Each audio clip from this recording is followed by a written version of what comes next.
अस्सलामुअलैकुम, it's me Kiran Khalid and welcome back to my channel with another video. आज की हमारी वीडियो का टॉपिक है डेंगी। डेंगी का जो वायरस है वो बहुत तेज़ी से पाकिस्तान में फैल रहा है, स्पेशली इन कराची और इस्लामाबाद इसके बहुत केसेस रिपोर्ट हो रहे हैं। इसलिए क्योंकि पिछले दिनों जो सैलाब आया है उस सैलाब का जो पानी ठहर गया है पूरे अंदरूनी सिंध में, इसकी वजह से कराची में बहुत केसेस रिपोर्ट हो रहे हैं डेंगी वायरस के। और इस वक्त सिचुएशन ये आ गई है कि हॉस्पिटल्स में अलार्मिंग सिचुएशन जो है वो अलर्ट हो चुकी है। बहुत बुरे हालात हैं हॉस्पिटल्स में। आप अगर इमरजेंसी में जाएं तो आपको बेड बड़ी मुश्किल से मिल रहा है, 3 से 4 घंटे आपको पेशेंट को वेट करने के बाद उनको बेड मिल रहा है। स्पेशली आप टेस्ट कराने के लिए लेबॉर्ट्री में जाएं तो जो टेस्ट पहले हमें रिपोर्ट 4 से 5 घंटे में मिल जाया करती थी, अब वही रिपोर्ट हमें 24 आवर्स में मिल रही है। और उसके लिए भी वेटिंग करनी पड़ रही है बहुत ज़्यादा। लाइक आपको 2 घंटे आराम से आपको वेट करना पड़ेगा और उसके बाद जाके आपका नंबर आएगा और फिर आप अपना सैंपल देंगे ब्लड का और उसकी रिपोर्ट आपको मिलेगी 24 आवर्स के बाद।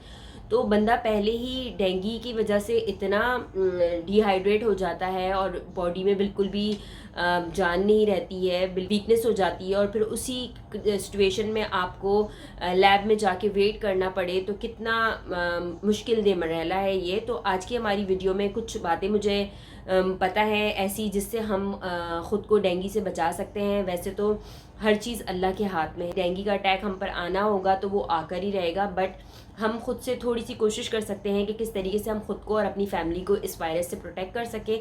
तो कुछ टिप्स हैं जो कि मैं आज आप लोगों के साथ शेयर करूंगी। तो चलिए जी हम अपनी वीडियो को स्टार्ट करते हैं। So let's start the video. Tip number 1 ये है कि घर के जितने भी दरवाजे और खिड़कियां हैं कोशिश करें कि उन पे आप नेट लगा लें ताकि जो अगर मच्छर है वो आपके घर के अंदर ना आ सके। और स्पेशली जो घर के दरवाजे खिड़कियां हैं कोशिश करें कि दिन के टाइम पर आप इनको बंद रखें, क्योंकि ये जो डेंगी का मच्छर है ये दिन के टाइम पर अटैक करता है। और हमारी पूरी कोशिश क्या होती है, हमारी पूरी कोशिश ये होती है कि हम रात के टाइम पर सारी प्रोटेक्शंस ले रहे होते हैं, लाइक कॉइल्स जला रहे होते हैं, मॉस्किटो किलर्स ले रहे होते हैं, नेट लगा रहे होते हैं, पर दिन में हम सोचते ही नहीं है। बट ये जो डेंगी का मच्छर है ये दिन में आपके ऊपर अटैक करता है, इसलिए कोशिश करें कि दिन में आप अपने खिड़की दरवाजे वगैरह जो है वो बंद रखें।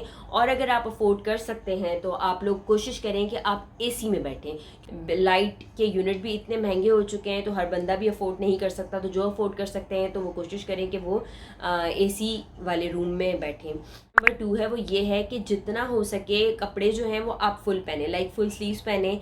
शॉर्ट्स आपने बिल्कुल भी नहीं पहनने। स्पेशली ये बात मैं बच्चों के लिए कह रही हूँ क्योंकि अमूमन बच्चे जो हैं वो शॉर्ट्स पहनते हैं, बच्चियाँ भी शॉर्ट फ्रॉक्स पहनती हैं, तो बिल्कुल भी उनको शॉर्ट्स फ्रॉक्स या शॉर्ट्स ना पहनाएं। फुल पैंट पहनाएं, फुल ड्रेसेस पहनाएं, फुल स्लीव्स पहनाएं। स्पेशली जब स्कूल जा रहे होते हैं तब भी आपने ख्याल करना है कि बच्चों को फुली कवर करके आपने भेजना है, क्योंकि बच्चे हैं, बच्चों को नहीं पता किस तरीके से, इवन बड़ों को भी नहीं पता, क्योंकि ये मच्छर ऐसा है हमें नहीं पता, हमें पता भी नहीं होगा, वो काट के हमें चला जाएगा, हमें पता भी नहीं चलेगा कि हमें कोई डेंगी का मच्छर काट के चला गया है। तो इसलिए कोशिश करें कि फुल कपड़े पहने। और स्पेशली कलर्स का जब आप पहन रहे हो कपड़े तो ख्याल करें कि लाइट कलर्स पहने, डार्क कलर्स ना पहने। स्पेशली ब्लैक तो बिल्कुल भी ना पहने, क्योंकि आप लोगों को पता है कि जब आप ब्लैक पहनते हैं तो मच्छरों का कितना अटैक हुआ होता है। मैं ये कहूँगी कि खाने पीने में आप ख्याल करें कि जितना हो सके घर का खाएं।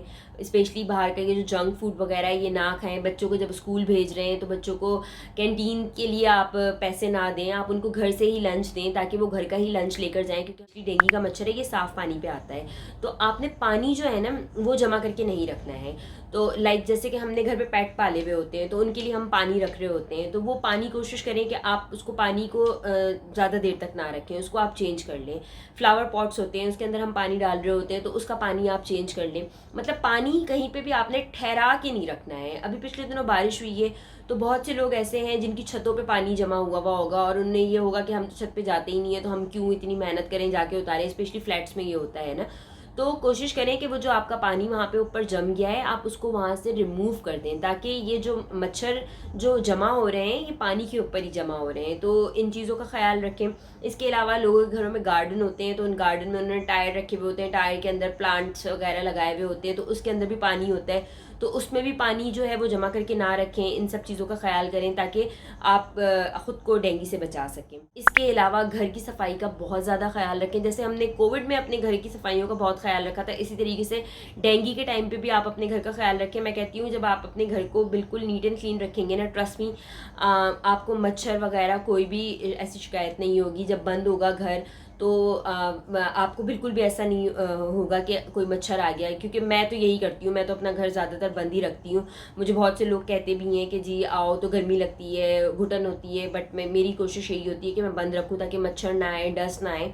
तो अगर आप लोग भी कर सकते हैं तो अपने घर को बंद रखें, और जिस वक्त मौसम अच्छा हो तो उस वक्त आप खोल लें खिड़कियाँ दरवाजे वगैरह, पर ज़रूरत ना हो तो कोशिश करें कि बंद ही रखें आप ना। सोने से पहले कॉइल वगैरह जला लें आप अपने कमरे में, मॉस्किटो किलर जो है वो लगा लें आप। हो सके तो छोटे बच्चों को नेट के अंदर कवर करके सुलाएं। मॉस्फिल जो है वो आप उनके हाथों पर और पैरों वगैरह पे या चेहरे पे लगा दें ताकि उनको मच्छर वगैरह काट ना सकें। तो ये कुछ ट्रिक्स थी मेरे पास जो कि मैं अभी यूज़ कर रही हूँ अपनी फैमिली को प्रोटेक्ट करने के लिए डेंगू से। डेंगू के दो तरह के सिम्टम्स होते हैं, एक होते हैं माइल्ड और एक होते हैं अलार्मिंग सिम्टम्स। अब सबसे पहले हम बात कर लेते हैं माइल्ड सिम्टम्स की। माइल्ड सिम्टम्स में क्या होता है कि आपको हेडेक होता है, हेडेक के साथ साथ आपको आइज़ में बर्निंग होती है, इचिंग होती है, आपकी आइज़ रेड हो जाती हैं। इसके अलावा आपको एक एलर्जी टाइप बॉडी में हो जाती है जिसकी वजह से आपको इचिंग होना स्टार्ट हो जाती है, आपको स्टमक पेन स्टार्ट हो जाता है, आपको वॉमिट फील होती है, लाइक आपको नोजिया वाली जो फीलिंग होती है आपको वो हो रही है। इसके अलावा आपके गले में दर्द होता है, बॉडी के जो आपके ज्वाइंट्स हैं उनमें आपको पेन होता है, बॉडी में बहुत शदीद पेन होता है, और आपको फीवर के लाइक एपिसोड्स आते हैं, लाइक इस तरीके से कि रात के टाइम में आपको फीवर हो रहा है, फिर कुछ घंटे बाद आपका फीवर उतर जाता है। तो जब फीवर होता है तो हल्की हल्की सर्दी सी लगती है, और जब उतर जाता है तो फिर गर्मी लगने लग जाती है। तो इस तरह के एपिसोड्स आपको आते हैं। तो ये हैं हमारे माइल्ड सिम्टम्स डेंगू के। तो अगर आप ये सारे सिम्टम्स अपने अंदर फील कर रहे हैं तो फ़ौरन आप अपने डॉक्टर के पास जाएं और अपने डॉक्टर को दिखाएं, ताकि डॉक्टर आपको टेस्ट रेकमेंड करे और आप वो टेस्ट करवाएं। तो उसी से आपके स्टार्टिंग में ही आपको पता चल जाएगा, तो चीज़ें ख़राब होने से पहले ही आप उसको ट्रीट करा सकते हैं। तो इसलिए माइल्ड सिम्टम्स पे बहुत ख्याल करें। बहुत से लोग माइल्ड सिम्टम्स को बिल्कुल ध्यान नहीं देते हैं, क्योंकि उनको यही लग रहा होता है कि ये जी कुछ भी नहीं है, नॉर्मल है, लाइक काम कर लिया तो बॉडी में पेन हो रहा है, ये वो। तो इन सब चीज़ों का, स्पेशली ख़वातीन के बारे में बात करूँगी, उनको ये होता है कि घर का काम कर लिया तो इस वजह से हमें बॉडी पेन हो रहा है, तो वो अपने आप को नज़रअंदाज करती हैं। तो इस वक्त इन सब चीज़ों को नज़रअंदाज करने का टाइम बिल्कुल भी नहीं है। हल्का सा भी माइल्ड से सिम्टम आपको फील हो, फ़ौरन अपने डॉक्टर के पास जाएं, तो भी वो आपको प्रिस्क्राइब करते हैं, वो टेस्ट आप करवाएं, और अगर आपका डेंगू पॉजिटिव आ जाता है तो फिर आप उसको ट्रीट करवा लें। अलार्मिंग सिम्टम्स में क्या होता है, एक तो आपका जो फीवर है वो आपका फीवर आपको हाई फीवर हुआ होता है, और वो फीवर जो है वो उतरता नहीं है बिल्कुल भी, ठीक है। जब आपकी इस तरह की कंडीशन आ जाए तो आपने फ़ौरन हॉस्पिटल जाना है। इसके अलावा अगर आपको ब्लीड, यानी आपको नाक से या मुंह से या कहीं से भी आपको ब्लड आ रहा है तो आपने फ़ौरन हॉस्पिटल जाना है। इसके अलावा अगर आपको सांस लेने में प्रॉब्लम हो रही है तो उसमें भी आपने फ़ौरन हॉस्पिटल जाना है। तो ये है अलार्मिंग सिम्टम्स जो हैं डेंगू के। अच्छा, इसके अलावा एक बहुत मिथ जो है वो हमारी जो है हर हमेशा कहीं ना कहीं पे हमारे टोटके जो हैं वो आ जाते हैं। जी, वो टोटका क्या है जी, पपीते के पत्तों का जूस आप पिलाएं तो उससे क्या कहते हैं वो डेंगू ख़त्म हो जाता है, क्योंकि डेंगू में प्लेटलेट्स बहुत तेज़ी से गिरते हैं, तो ऐसा कहा जाता है। देखें, जब आपको डेंगू होता है ना तो आप इतना डिहाइड्रेट हो जाते हैं, क्योंकि आप फीवर हुआ होता है, आपकी आपकी तबीयत इतनी ख़राब हुई होती है कि आपका दिल नहीं चाहता कि आप कुछ खाएं या कुछ पिएं, तो आपकी बॉडी डिहाइड्रेट हो जाती है। जब बॉडी डिहाइड्रेट हो जाती है तो बॉडी में वीकनेस आ जाती है। जब बॉडी में वीकनेस आ जाती है तो आपका दिल ही नहीं चाहता कुछ खाने पीने का। अब उस कंडीशन में अगर आप पपीते के पत्तों का जूस पिएंगे तो आप मुझे बताएं कि आपके मैदे का क्या हाल होना है। आपका मैदा तो डिस्टर्ब हो जाएगा। जब आपका मैदा डिस्टर्ब हो जाएगा तो आपको क्या होगा, आपको डायरिया हो जाएगा, और डायरिया हुआ तो क्या होगा, आपकी बॉडी जो है वो डिहाइड्रेट हो जाएगी। अब ऑलरेडी आप डिहाइड्रेट हुए हुए हैं, फिर उसके बाद आपको अगर डायरिया हो जाता है और आप डिहाइड्रेट हो जाते हैं, आपकी बॉडी में से पानी ख़त्म हो जाता है, तो आप बंदा कहाँ पहुंचेगा। आज तक किसी डॉक्टर ने नहीं कहा कि आप पपीते के पत्तों का जूस पिए तो आपका डेंगू ख़त्म हो जाएगा।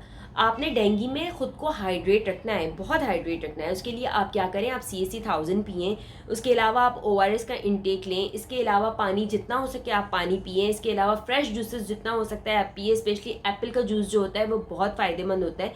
तो आप फ्रेश जूसेस वगैरह पिएं, इससे आप अपनी बॉडी को हाइड्रेट रखें, ना कि आप पपीते के पत्तों के जूस पीकर और ख़ुद अपने मैदे को डिस्टर्ब करके और ख़ुद को बिला वजह में डायरिया आपको हो जाए। तो प्लीज़ इन चीज़ों को आप ना करें, क्योंकि ये डॉक्टर्स भी मना करते हैं इन सब चीज़ों के लिए। तो जो आपको आपका डॉक्टर कहता है आप वो चीज़ करें, और ख़ुद से आप हाइड्रेट करने के लिए ख़ुद को इन सब चीज़ों का इस्तेमाल करें। इंशाल्लाह ताला अल्लाह ने चाहा तो आप बिल्कुल सही हो जाएंगे। तो ये कुछ टिप्स थी मेरे जहन में जो कि मुझे पता थी, तो मेरा फ़र्ज़ बनता है कि मैं आप लोगों तक भी ये बात पहुंचाऊं, क्योंकि कोई भी अच्छी बात आगे फैलाना सदका जारिया होता है। उम्मीद करती हूँ कि ये सारी टिप्स जो हैं आप लोगों के लिए फ़ायदेमंद होंगी, और मैं आप सबसे रिक्वेस्ट करूँगी कि आप सब अपने घर वालों का, अपने बच्चों का बहुत ख्याल रखें, और सबको अपनी दुआओं में याद रखें, स्पेशली उन बहन भाइयों को जो कि इस वक्त सैलाब में मुतासर हुए हैं। हम तो फिर भी अच्छे घरों में बैठे हुए हैं, बंद घरों में बैठे हुए हैं, एसी ऑन करके बैठे हुए हैं, हर चीज़ हमारे पास है। वो बेचारे खाने से भी मोहताज हुए हैं, घरों से भी मोहताज हुए हैं, और ऊपर से अब ये जो डेंगू की सिचुएशन उनके ऊपर आई हुई है, पहले ही उनके साथ स्किन के इश्यूज़ चल रहे हैं, अब ये जो डेंगू का इशू है, तो उन बेचारों की क्या हालत होगी। तो मेरी आप सबसे रिक्वेस्ट है कि उनके लिए दुआ करें कि अल्लाह पाक उनके ऊपर जो ये बुरा वक्त आया है, अल्लाह उनके ऊपर से ये दूर फरमाए, और अल्लाह पाक सबके लिए आसानी पैदा करे। तो प्लीज़ प्लीज़ प्लीज़ अपने बच्चों का बहुत ख्याल रखें, साथ में सबको अपनी दुआओं में याद रखें, एक दूसरे के लिए दुआ करते रहें, क्योंकि हमें नहीं पता किसको किसकी दुआ लग जाए और अल्लाह किसकी दुआ सुन ले, इसलिए दुआओं में सबको याद रखें अपने। तो मेरी वीडियो अगर आप लोगों को पसंद आए और आप लोगों के लिए फ़ायदेमंद साबित हो, तो प्लीज़ मुझे ज़रूर अपना फ़ीडबैक दीजिएगा। और अब मैं आप लोगों से इजाज़त चाहती हूँ। इंशाल्लाह ताला बहुत जल्द किसी नई वीडियो के में या किसी व्लॉग के साथ आप लोगों के सामने हाजिर होंगी। तब तक के लिए अल्लाह हाफ़िज़।